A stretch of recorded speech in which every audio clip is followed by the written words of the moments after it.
नमस्कार, माझे नाव निखिल सकमाली. मी तुम्हाला आभाळातील पलकांड्या हे धडा वाचून दाखवणार.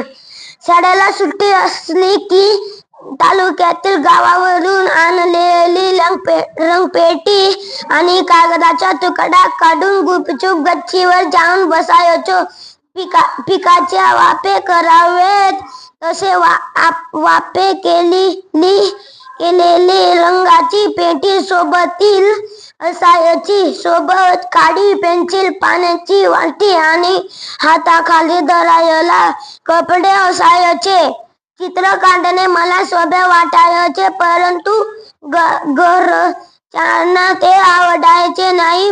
मन मात्र सांगायचे, चित्र काढले तर बिघडले कुठे. गुरुजी वर्गात चित्रकलेचे विषय द्यायचे. मग